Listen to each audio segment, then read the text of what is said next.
বন্ধুরা নমস্কার সবাইকে।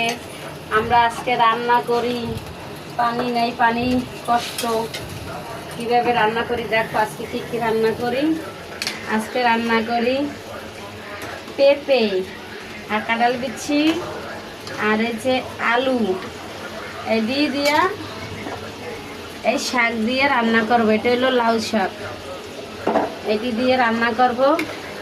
বাগার দেবো হলো এটা বলে বাগার দেব, আমরা রাঁধুনি দিয়ে বাগার দেব। কীভাবে দেব তোমাদের দেখাবো। আর এদিকে রান্না করব রূপচাঁদা মাছ। এই যে রূপচাঁদা মাছ ভেজে নিছি, আর এখন রান্না করব।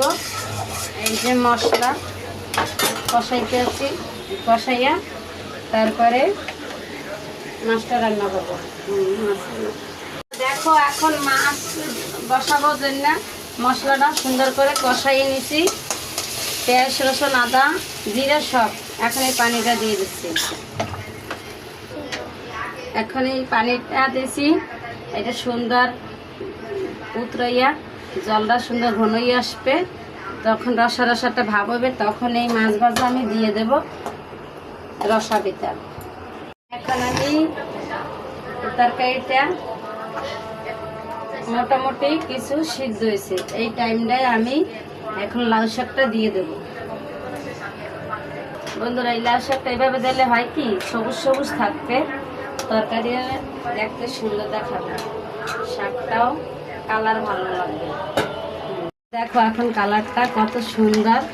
আমি গরম যেই উতরেই উঠছে, আদা সিদ্ধ যেই হয়েছে, আমি তখন শাকটা দিয়েছি, কত সুন্দর কালার হয়েছে। এখন আমি বাগান দিয়ে নেব, তোমাদের দেখাইতেছি।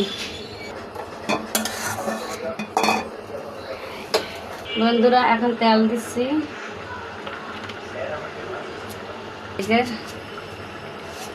রাঁধুনি বেশি, এটা এইটি দিয়ে দেবে। যে তোমরা চেনো রাঁধুনি বেশি, নিরামিষ রান্না করলে রাঁধুনি দিলে খুব মজা হয়।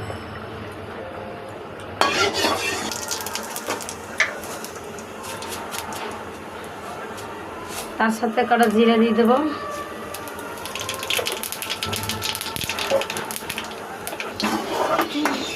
বন্ধুরা জিরা এই জিরাটা পরে দেবা, রাঁধুনিটা আগে দিতে হবে। রাঁধুনিটা কড়া কালো করে ভাজতে হবে, তারপরে জিরাটা দিতে হবে। আর নাইলে অল্প ভাজলে রাঁধুনি বেশি ঘেরান আসবে না, আর ভালোও লাগবে না। আমি কমানো